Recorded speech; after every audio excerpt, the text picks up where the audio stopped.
Estimados estudiantes, los saludo de nuevo por este medio. El día de hoy la clase va a versar sobre la resolución del caso técnico y tributario que se les envió y en donde ustedes externaron diferentes opiniones de acuerdo a las investigaciones realizadas, las que me parecieron muy interesantes. Sin embargo, voy a dar mi particular punto de vista y a explicar en realidad cómo funcionan las entidades no lucrativas. Las entidades no lucrativas, asociaciones, fundaciones,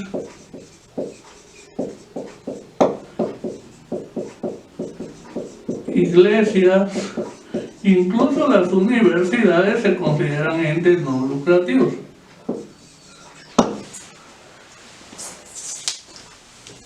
Estas entidades, en primer lugar, tienen que tener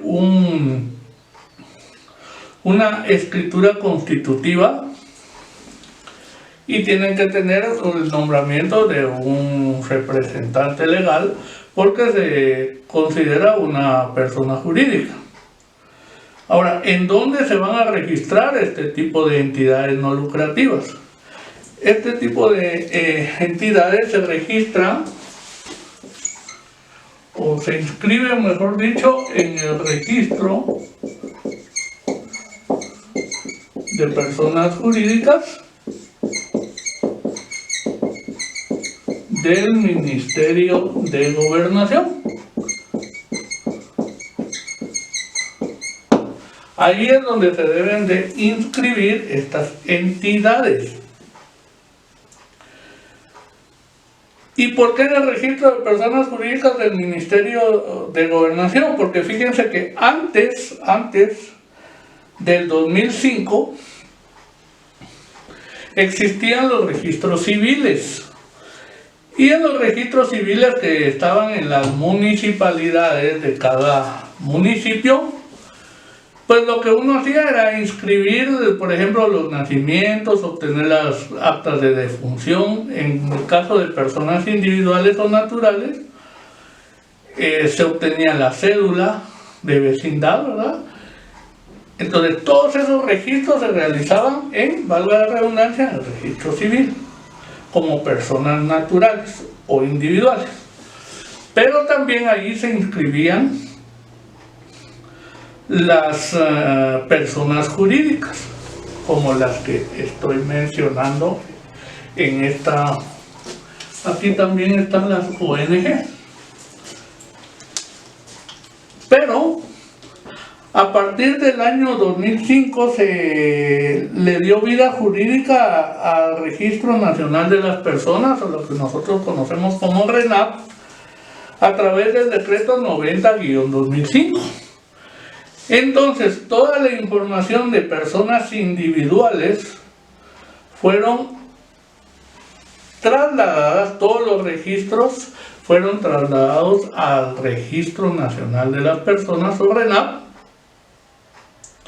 y es este ente el encargado ya de emitir certificaciones de nacimiento, matrimonios, defunciones, y ya no cédulas, sino el documento personal de identificación. Y las personas jurídicas entonces no se podían quedar, como decimos coloquialmente, volando. Entonces el Ministerio de Gobernación asumió esa responsabilidad y creó el registro de personas jurídicas. Ahí es donde este tipo de entidades se deben de registrar. Pero para que acepten la inscripción, la escritura constitutiva de este tipo de entidades debe de tener dos premisas que sin esos requisitos, premisas o requisitos, no se inscriben. Y uno de ellos se refiere a la prohibición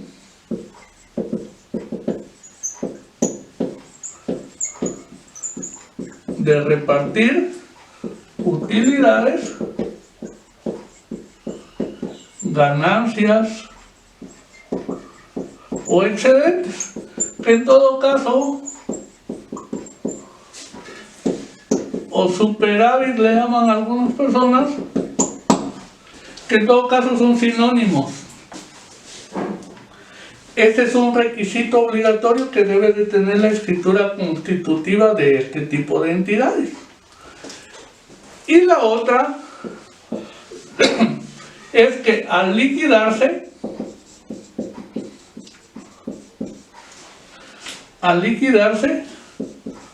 los bienes patrimoniales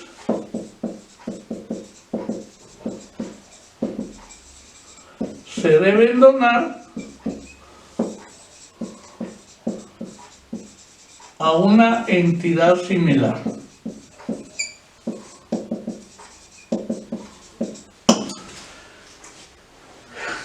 Esos serían los dos requisitos que debe de tener la escritura constitutiva. Entre otros elementos, como recuérdense que tienen algunas similitudes con una escritura constitutiva de una sociedad mercantil, pero en este caso, pues la sociedad mercantil sí persigue lucro, ganancia, utilidad, mientras que este tipo de entidades son más de carácter social, académico, científico o religioso, como en el caso de las iglesias. Estamos hablando de las iglesias, mal o bien denominadas protestantes, o sea, fuera de la iglesia católica, y todas las que existen. Entonces, así es como funciona la inscripción en el registro de personas jurídicas. Ahí hay que llevar la escritura constitutiva o testimonio de escritura constitutiva y también un acta de nombramiento de representación legal, para que entonces se legalice este tipo de entidades. Después de haber obtenido del registro de las personas, registro de personas jurídicas del Ministerio de Gobernación, la razón de inscripción, entonces se debe de inscribir en la SAT.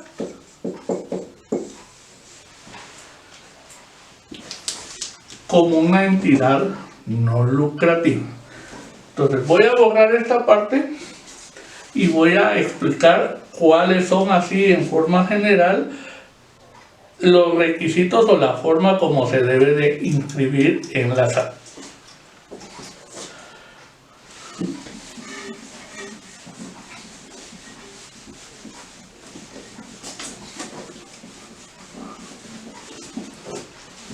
Muy bien, entonces vamos a hacer un ejemplo. Esta es la entidad no lucrativa.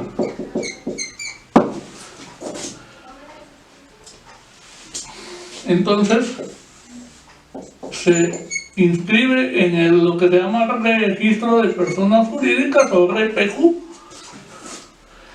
Y después de haber obtenido los instrumentos legales ya razonados e inscritos, háblese escritura constitutiva, razón de inscripción, y la inscripción también, razón de inscripción de representante legal. Entonces, esta entidad lo que tiene que hacer es inscribir un establecimiento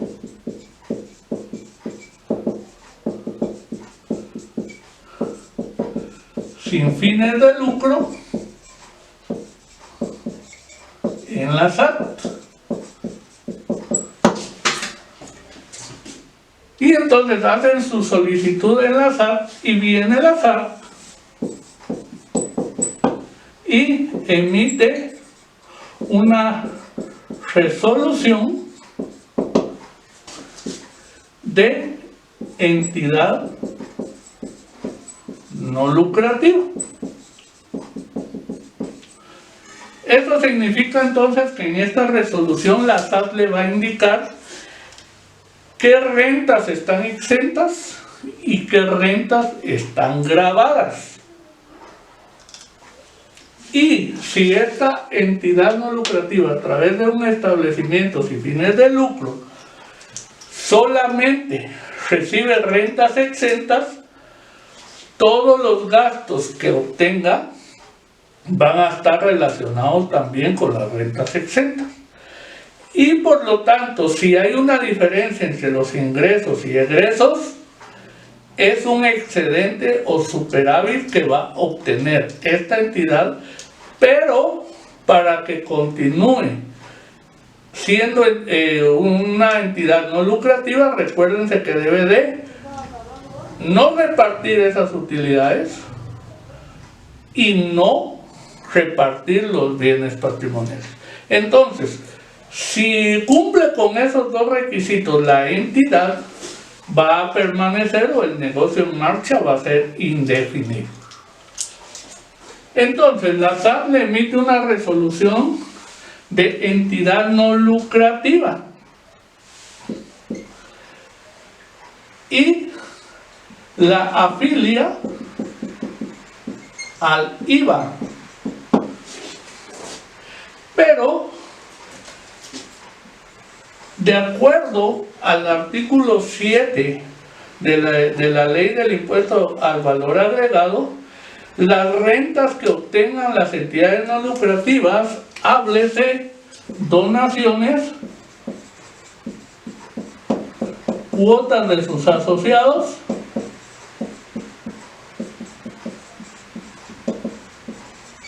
y servicios relacionados con la actividad, es decir, la actividad sin fines de lucro, entonces van a estar exentas esas rentas del IVA, o sea, no se va a cobrar IVA y tampoco se van a emitir facturas, sino lo que se van a emitir son recibos de donación y recibos de cuotas debidamente autorizados por la SAT.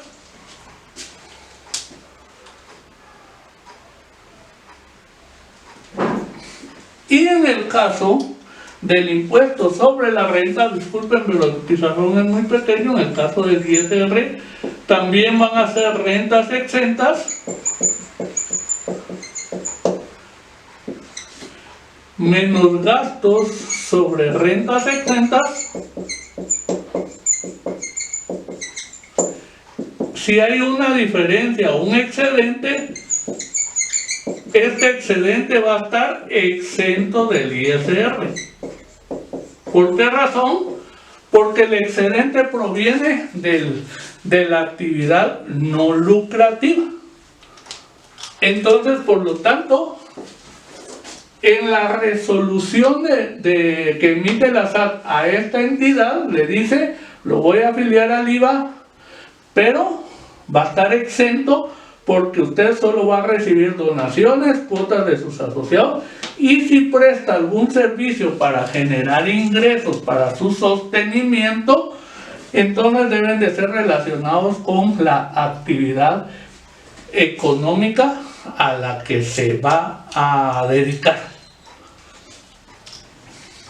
Si cumple con todos esos requisitos, estimados estudiantes, entonces no va a pagar IVA, porque no hay créditos ni débitos fiscales. Ahora, ustedes dirán, bueno, pero en las facturas de compras, sí la asociación, el cliente, perdón, el proveedor en este caso, el proveedor de la asociación le va a emitir una factura y le cobra el IVA. Pero como no puede compensarlo con débitos fiscales, entonces lo que se hace ahí es el crédito fiscal que se paga en las facturas de compras o gastos forman parte del costo. Y por esa razón es que no se puede compensar débitos y créditos y no hay impuesto a pagar. Otra característica, vuelvo a repetir, que no se emiten facturas, sino recibos de donaciones y recibos de cuotas. Esas son las características que debe de cumplirse al inscribirse en la SAT y al inscribirse en el REPEJO. Entonces, ahí les estoy dando a conocer así en forma general cómo funcionan este tipo de entidades. Sus ingresos son exentos y sus gastos están relacionados con las rentas exentas. Y en el caso de impuestos sobre la renta, entonces tampoco va a pagar impuestos sobre la renta, porque la renta, valga la redundancia, tanta vez que se menciona renta, no va a generar un lucro. Y déjenme decirles, estimados estudiantes, entonces, que ¿cuáles van a ser los ingresos de la entidad no lucrativa? Van a ser las donaciones, las cuotas de sus asociados, los servicios relacionados con la actividad exenta, y si hay excedentes, también se deben de registrar como parte del patrimonio. Y como el patrimonio no se puede distribuir entre sus asociados, entonces, ¿qué se hace con esos excedentes? Se forma parte de los ingresos para seguir invirtiendo y reinvirtiendo en la actividad económica a la que se dedica. Así es como funciona entonces, en forma general, la operación de una entidad no lucrativa. Pero muchas veces, estimados estudiantes, las donaciones, las cuotas de sus asociados, servicios relacionados, no alcanzan en realidad para sostener o mantener como negocio en marcha, un principio de contabilidad generalmente aceptado, a la entidad. Entonces, si los ingresos que captan o perciben no son suficientes para cubrir sus gastos operativos, en vez de tener excedentes, van a tener déficit o pérdida, si le queremos buscar un sinónimo más conocido. Entonces, si va a estar perdiendo y perdiendo y perdiendo, ¿qué puede suceder entonces? Que decidan los asociados disolver y liquidar la entidad no lucrativa.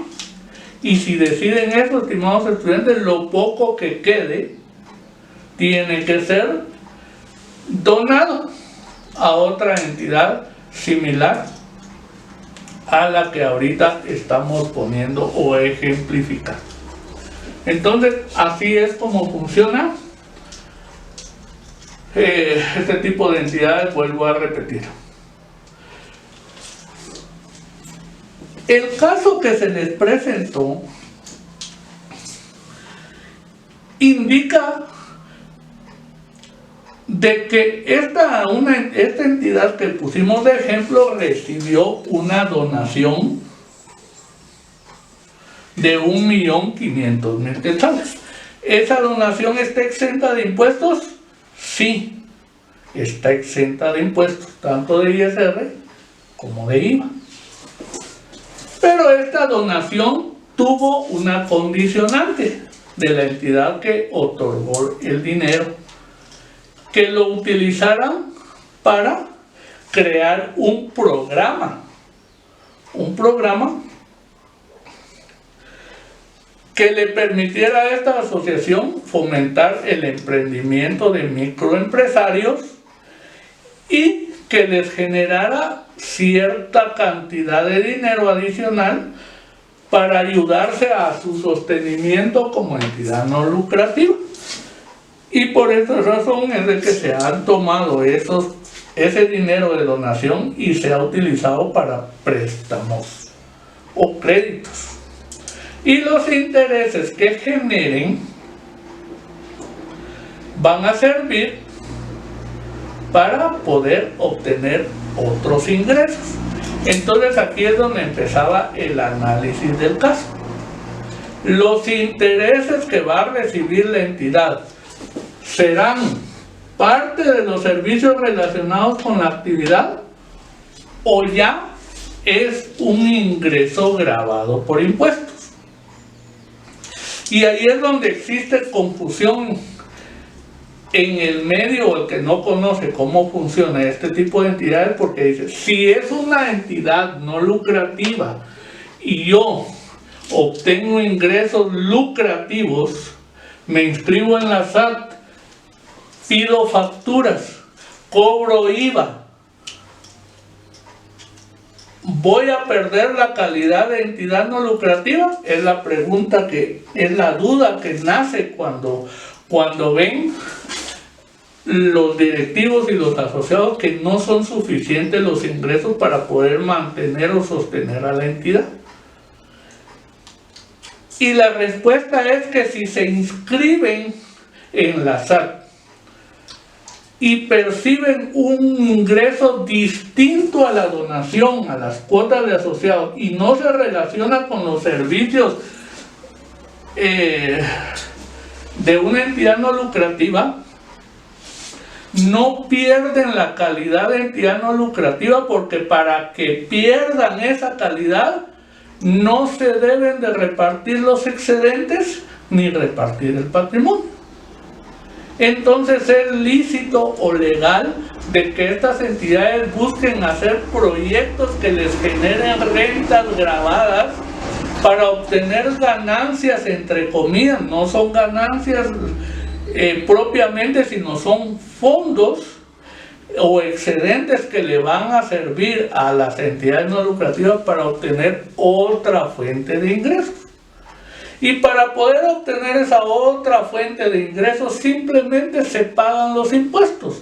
Entonces, en la parte de rentas grabadas se va a cobrar y se va a compensar créditos y débitos fiscales, y ahí sí se tienen que entregar facturas. Y se va a generar un excedente sobre rentas grabadas, y esos excedentes se va a pagar impuestos sobre la renta. Cuando se pague el impuesto sobre la renta y se tribute el IVA, lo que quede neto forma parte del patrimonio de la entidad no lucrativa y va a servir para su propio sostenimiento, y por lo tanto no pierde la calidad de entidad no lucrativa. Esa es la disyuntiva, esa es la duda, ese es el temor que tienen las personas que dirigen las entidades no lucrativas, porque dicen, si me pongo a facturar, entonces ya no somos una entidad no lucrativa o de servicio social. No es así. Lo que están haciendo, estimados estudiantes, en este caso es inscribir en la SAT otro establecimiento. El establecimiento 2 sí va a ser lucrativo en relación a su operatividad. No es de que vaya a convertir a la entidad como lucrativa, no. Es únicamente el proyecto, el negocio, el que va a generar dinero para la entidad no lucrativa, y por ese dinero, como son actividades que no están exentas en la ley del IVA y del ISR, simplemente se pagan los tributos, y con la diferencia o el excedente ya obtenido fuera de haber pagado los impuestos va a formar parte de los ingresos o el flujo de efectivo para la entidad no lucrativa. Entonces, el establecimiento número 2, disculpen, lo voy a poner acá, sí se va a inscribir en la SAT el proyecto, no la entidad. La entidad ya está inscrita como exenta. Es este establecimiento 2 el que va a hacer inscribirse también en el IVA, pero ahí como rentas grabadas. Eso significa que tiene que extender sus facturas, cobrar débitos fiscales, compensar en sus compras créditos fiscales, y la diferencia se tributa. preparar un estado de resultados de este establecimiento, determinar las ganancias, utilidades o excedentes, pagar el impuesto sobre la renta, y la diferencia, vuelvo a repetir, ya forma parte de los ingresos o flujo de efectivo adicional que va a obtener la entidad no lucrativa. Así, a grandes rasgos, estimados estudiantes, es como funciona este tipo de entidades. Entonces, esa idea que ustedes manifestaron y que es lógico que se tenga esa duda, les pone como una camisa de fuerza y dicen, no, es que yo no me puedo pasar de esta zona de confort. Y no es así. O sea, si una entidad no lucrativa no pierde la entidad de la calidad de no lucrativa solo por el hecho de desarrollar proyectos. Esto se llama proyectos. Y esos proyectos generan ganancias, pero al no ser repartidas, no pierde la calidad de entidad no lucrativa.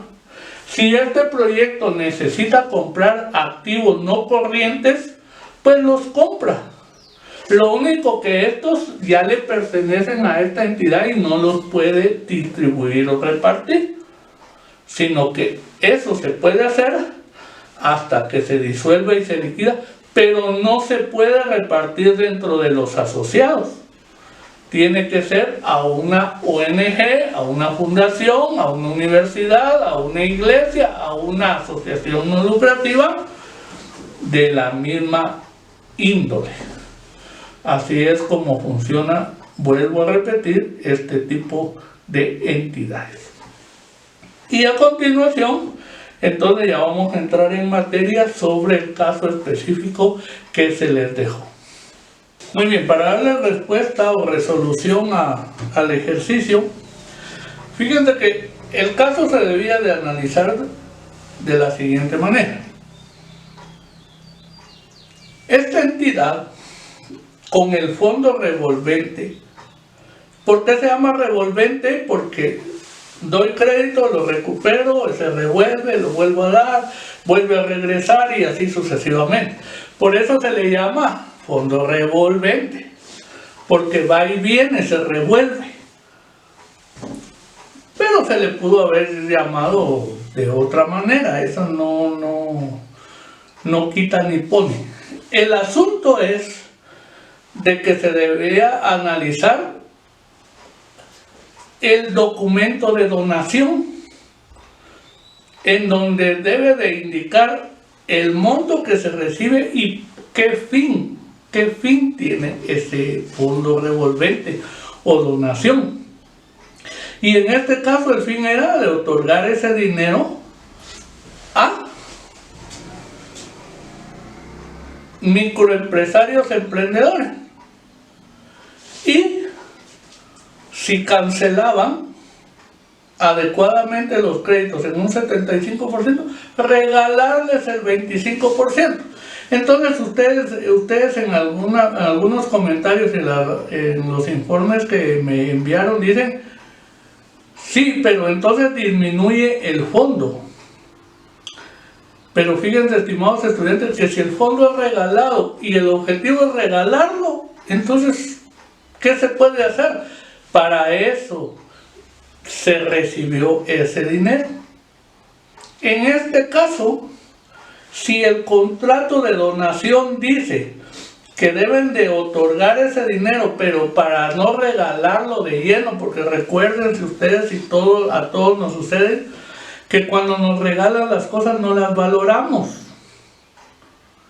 Ese es el problema que tenemos y por esa razón millones de donaciones se han perdido, porque las personas que les dan las cosas de gratis no las valoran y se las terminan. Les voy a poner un ejemplo de la extinta Intervida, no sé si ustedes trabajaron o la conocieron. Era una entidad española que recibía fondos de los españoles para crear estos proyectos agropecuarios. ¿Qué era lo que sucedía? Por ejemplo, en las comunidades les decían, miren, en su casa les vamos a hacer un gallinero. vamos a comprar la malla, les vamos a hacer la torta de cemento, les vamos a dar los palanganas, guacales, no sé cómo le llaman ustedes, los comederos, les vamos a dar unas 25 gallinas ponedoras, les vamos a hacer sus apartados para que no se peleen y exista el canibalismo, porque cuando están los animales así todos encerrados, entre ellos se agreden o picotean, digamos, los huevos que ponen las otras gallinas. Entonces debe de tener sus apartados para que prácticamente sea un tipo granja. Entonces les daban toda esa infraestructura, les daban el gallinero, les daban las gallinas y todo, solo para que entonces las gallinas empezaran a producir huevos, ellos con ese producto consumieran una parte y otra parte la vendieran. Pero pero como se los dieron de gratis, los gallineros ya no eran gallineros, sino prácticamente era donde amontonaban los costales o los cachivaches, como le llamo, perdón por la palabra, pero es un término popular, las cosas viejas. Las gallinas se las comieron o las vendieron y ya no eran productivos los proyectos. ¿Por qué razón? Porque todos se los daban gratis. Entonces, en este caso, la condición es, recibieron regalada la donación y ese dinero no es para la asociación propiamente todo, sino que es para regalárselo a los microempresarios. Pero para que en realidad esas microempresas funcionen, entonces se los dan en calidad de préstamos, con el objetivo de recuperar ese dinero, por eso se llama revolvente. Y si la persona, el emprendedor o el microempresario en realidad hace crecer su negocio, entonces el premio es que le donan o le regalan el 25% del préstamo. Es cierto, va a mermar el 1.500.000, pero el objetivo con esa metodología es dejar creadas muchas microempresas y que el fondo se termine. Así de fácil. Pero mientras dure ese proyecto, la asociación va a percibir un ingreso a través de los intereses. Ese es el objetivo. Pero como en todo negocio, estimados estudiantes, hay buenos clientes y malos clientes. Hay gente abusiva, hay gente que solo se aprovecha de estar viendo dónde presta para robarse el dinero. También los hay. Por eso es de que surgen las garantías. Como dice aquel dicho, justos pagan por pecadores. Si todos fueran correctos, si todos fueran honestos, si todos fueran persiguiendo el objetivo de hacer crecer una empresa, entonces se flexibilizan los requisitos. Pero como hay personas que no cumplen con ese perfil, entonces ¿qué es lo que sucede? Pues que definitivamente se debe de cuidar que ese dinero regrese, o que no regrese, se regale al tiempo, pero cuando se verifique que las empresas ya son autosostenibles. Por eso es de que también les dan intereses blandos. Algunos de ustedes mencionaba de que tiene que tener un periodo de gracia de 6 meses. Eso no está contemplado porque las tasas de interés son bajas y se les motiva a que sean emprendedores creativos y que sus empresas sean autosostenibles y que se les va a donar o a regalar el 25% de ese crédito. Esa es la motivación. Pero si les dan un periodo de gracia, le bajan los intereses, le van a donar el 25%, entonces las personas se acomodan. Lamentablemente así sucede. Entonces así es el funcionamiento y por esa razón se llama fondo revolvente. Entonces no es como en una empresa privada que pone a disposición su capital, ellos no van a estar regalando nada. Al contrario, ese 1.500.000 le tiene que sacar otro 1.500.000 y otro 1.500.000. Es una empresa lucrativa. En cambio, esta entidad, su objeto, su fin, su ideal es prestar un servicio. Pero hay formas o podemos decirle hay metodología que están utilizando que es incorrecta, principalmente para documentar las garantías y sobre todo, estimados estudiantes, que en este caso específico es esa camisa de fuerza que la misma entidad se ha formado porque piensa que todo debe ser exento. Entonces, eso es lo que hace que tenga contingencias fiscales y legales. Quieren enfrascarse acá. No son abiertos a buscar un establecimiento lucrativo y que se convierta esta entidad funcionalmente en operaciones mixtas. Pero vuelvo a repetir, al tener operaciones mixtas no pierde la calidad de entidad no lucrativa, no pierde su esencia, siempre y cuando no repartan en sus asociados utilidades excedentes y no repartan los bienes patrimoniales. Entonces la recomendación que uno le tenía que dar a esta asociación es de que inscriban el proyecto como un establecimiento 2, obtengan sus facturas, cobren los intereses, pero ojo, si inscriben un establecimiento ya de operación, el establecimiento, operaciones mercantiles, y son habituales, los intereses no van a pagar impuestos sobre la renta de rentas de capital. Porque recuérdense que la condición del impuesto sobre la renta de rentas de capital es de que no sea habitual. En este caso, este proyecto va a ser de esas operaciones habituales. Por lo tanto, entonces se debe de inscribir en un régimen de actividades lucrativas, sobre ingresos o sobre utilidades. Y así va a tributar las utilidades que perciba este proyecto, impuestos sobre la renta, ya no de rentas de capital, sino de actividades lucrativas. Eso también deben de considerarlo en el informe. Si son abiertos a entender que pueden tener operaciones mixtas sin necesidad de perder su calidad de entidad social, entonces se facilitan las cosas. Ahora, ¿qué problemas tienen de seguir manteniendo o negarse a tener operaciones mixtas?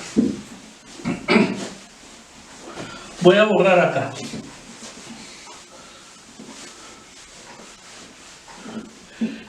En primer lugar, dice el ejercicio que esta entidad da el 75% de bienes tangibles y el 25% de capital de trabajo. Algunos de ustedes dicen el 75% mucho, pero miren, estimados estudiantes, esto es sometido a un análisis de un comité de créditos. Por ejemplo, si va a prestar en esta asociación un auditor, el auditor no va a invertir el 75% en bienes porque solo para empezar necesita su escritorio, su computadora, su impresora y su conocimiento. Entonces ahí, de acuerdo al presupuesto de inversión que presente, así es como se analiza si le dan el 75% o le dan menos en bienes tangibles y más en capital de trabajo. O sea, acá lo generalicé, pero como estamos hablando de cómo funciona en la práctica, hay casos especiales. Pero si hay entidades que en realidad necesitan mucha inversión en activos tangibles, se les da el 75%. Pero aquí viene uno de los problemas. este establecimiento que es exento compra los activos no corrientes a nombre de la asociación. Primer error. Porque si los compra a nombre de la asociación y no los va a vender porque no tienen facturas ni tienen inscrito este otro establecimiento, entonces esos bienes tienen que ingresar al inventario de activos no corrientes de la asociación. Y si ingresan a los activos no corrientes de la asociación, no los pueden ceder, porque entonces sí ponen en riesgo a la asociación porque están distribuyendo bienes patrimoniales. Entonces ese es un riesgo latente por la forma como están operando. Distinto sería si inscriben este establecimiento lucrativo y estas compras serían un inventario de mercaderías.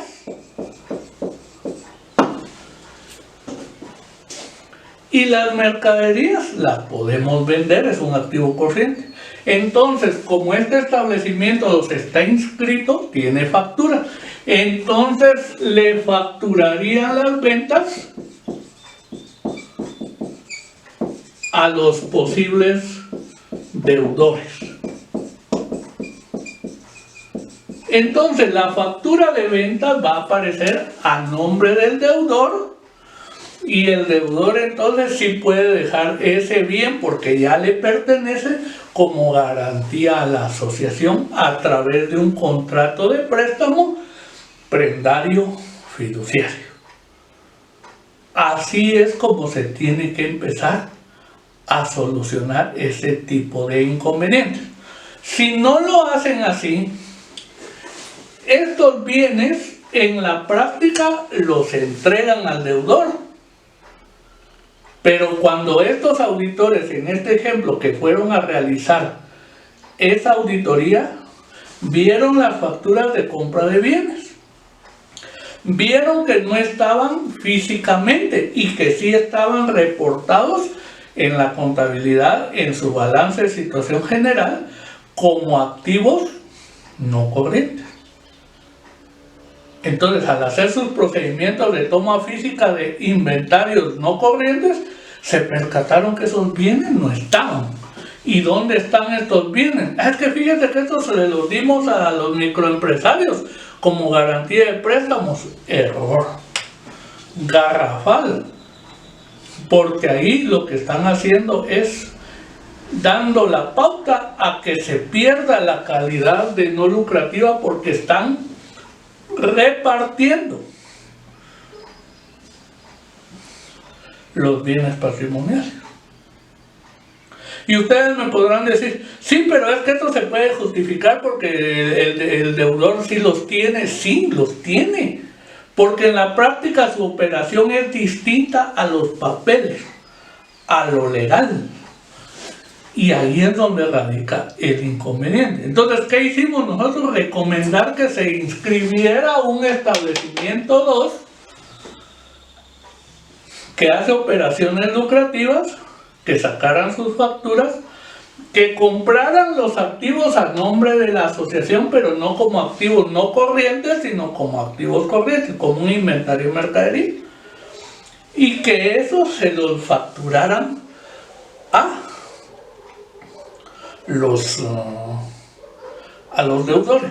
Y si en esa operación no querían obtener una ganancia ahí por la compra-venta, que lo facturaran al costo. ¿Qué significa eso? Que la compra, por ejemplo, fue de 100 quetzales y cobraron 12 quetzales de IVA en la compra, 112. Al estar inscrito como establecimiento lucrativo, estos 12 ya no forman parte del costo, sino que sería un crédito fiscal. Entonces, si no le querían ganar nada, esta factura de ventas podía ser también por los 112, ¿Qué significa eso? Que nada más se deja documentada la entrada de la mercadería y la salida de la mercadería como activo corriente. Entonces este sería débito 12 menos crédito 12, no pagarían IVA, tampoco generaría ganancia. ¿Por qué? Porque la venta es de 100 quetzales y el costo de venta es de 100 quetzales. Entonces no tienen utilidad bruta ni utilidad sobre operaciones. Ahora, si ellos acá le querían ganar un poquito, entonces se facturaba, por ejemplo, a 150, generaban 6 quetzales de IVA, le ganaban 50 quetzales, es cierto, tenían que pagar impuestos sobre la renta, pero ya es un ingreso más. O sea, hay que buscarle esa perspectiva. Eso se puede si entienden las personas cómo funcionan las operaciones mixtas. No tiene nada que ver con perder la calidad social. Pero así como lo están haciendo ahorita, sí es un inconveniente bastante fuerte. Otra ventaja de tener un establecimiento que opere mercantilmente es que ya se facturan los intereses.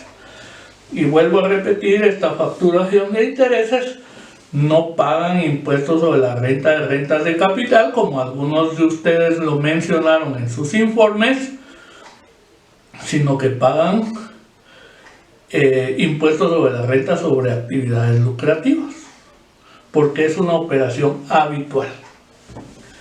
Entonces, estimados estudiantes, pongo en perspectiva los riesgos legales y fiscales que tienen estas operaciones, y eso es lo que debe uno de considerar al momento de analizar este tipo de casos y buscarles una salida técnica y legal.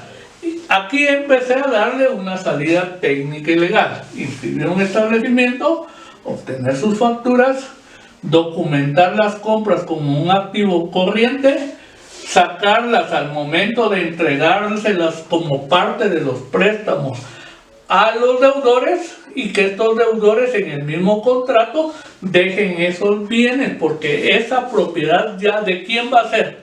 Al facturarle al deudor, ¿quién es el dueño del bien? El deudor, porque la factura está saliendo a nombre del deudor. Entonces se transfiere la propiedad. Ustedes mencionaban, entonces, ¿cómo hacemos para las depreciaciones? La asociación no puede calcular depreciaciones si hace esta operación. Así como lo están manejando ahorita, sí, porque están como activos no corrientes y sujetos a depreciación, pero van a depreciar un bien que no tienen, ese es el problema. En cambio, con la operación de compra y venta de este establecimiento, entonces transfieren la propiedad. Y en la contabilidad del deudor, que esa era la duda que algunos de ustedes manifestaban, pues va a calcular depreciaciones, porque lo que compró de la asociación son bienes de activo no corriente. No ha perdido la propiedad de esos bienes media vez pague el crédito, solo están en garantía. Si no paga, entonces sí se los embargan. Y si se los embargan, estimados estudiantes, no va a ser registradas esas operaciones ni en activos corrientes, ni en activos no corrientes, sino va a ser registrado como activos extraordinarios, que van a ser sujetos a que alguna persona, que la entidad los subaste, y llegan las personas a la subasta y dicen: "Ay, yo quiero llevarme esta computadora, ¿cuánto cuesta?". Por ejemplo, la computadora costó 5,000 quetzales, pero el deudor ya había abonado 2,000 quetzales. Entonces, fíjese que lo que esta computadora se la damos en 3,000 quetzales porque es el saldo que tiene el deudor actualmente. Entonces vengo yo, por ejemplo, y digo: bueno, entonces 3,000 la compro. Lo que está pagando es el préstamo a través de otra persona. Por esa razón es que se inscriben o se registran, mejor dicho, como activos extraordinarios. No los pueden registrar. No los pueden registrar como activos no corrientes, por lo que ya platicamos que perdería la calidad al momento de que en una subasta se compre. O en todo caso, si no se quieren complicar la vida, esos bienes embargados que vuelvan a formar parte del inventario de mercadería y que ya se venda. Como son bienes usados, no se van a vender a otros deudores, sino que se pueden vender, bueno, se pueden vender a otros deudores si quieren, ¿verdad? Pero el precio es menor. O se los pueden vender a otros clientes y ya pueden hacerlo porque está este establecimiento debidamente registrado. Entonces, este establecimiento de operaciones mercantiles da mucha libertad a las asociaciones para que puedan operar y generar otros ingresos que les permitan seguir como negocio en marcha durante mucho tiempo. Así es, estimados estudiantes, en forma general, que yo les puedo dar a conocer cómo se le buscan las salidas técnicas y legales a este caso. En la próxima clase que estemos desarrollando voy a tratar de hacer partidas de contabilidad para que ustedes vean cómo se registran, pero ya se los expliqué así en forma general. Compras o inventario, ventas para transferir la propiedad de los bienes.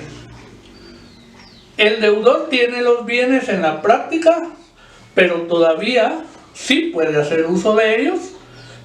Si cancela el crédito, entonces se libera la garantía, se le entregan ya, se cancela el contrato y los bienes con sus facturas ya son puramente propiedad del deudor.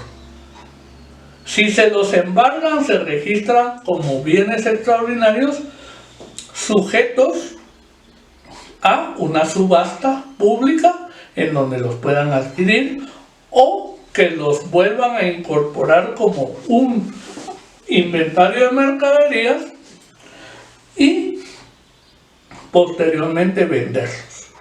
Pero acá, en ese embargo, ya no va a generar crédito fiscal.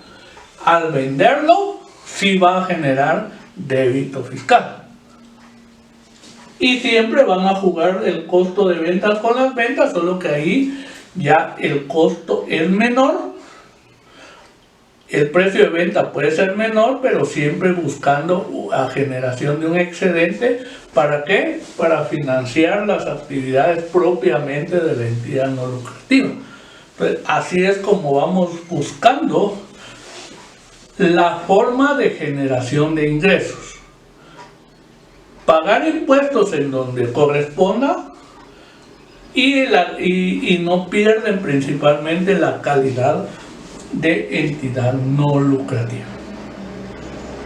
Muy bien, estimados estudiantes, la clase del día de hoy pues concluye con este comentario, con esta explicación, y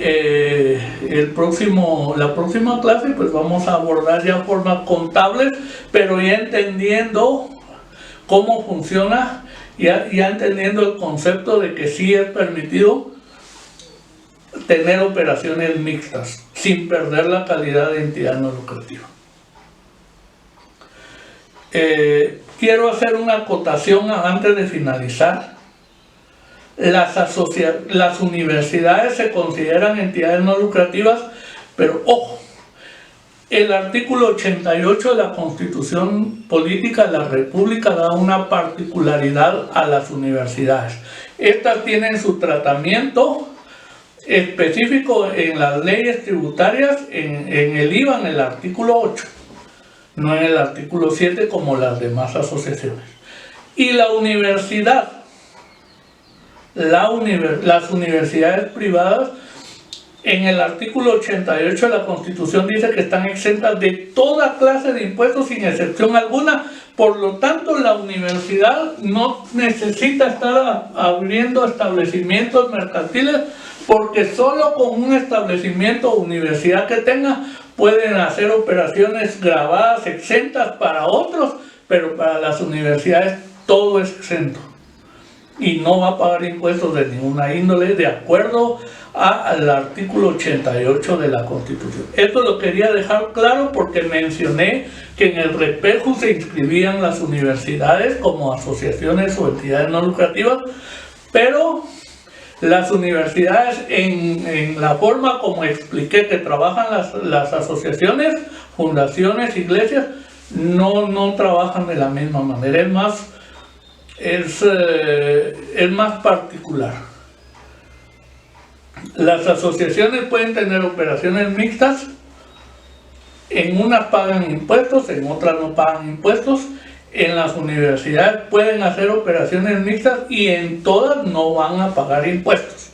Los invito a leer el artículo 88 de la Constitución Política de la República para que ustedes vean esa particularidad que tienen las universidades. Ahí dice exentos de impuestos de toda clase, sin excepción alguna. Esas palabritas, miren, dejan abierta la posibilidad a que las universidades puedan tener todos sus ingresos son exentos, todos sus ingresos, y sus gastos van relacionados con las rentas exentas, o sea, no paga impuestos de la renta, no paga timbre, no paga IUCI, no paga IVA, no paga ningún impuesto. Ojo con esto. Bendiciones para cada uno de ustedes, estimados estudiantes.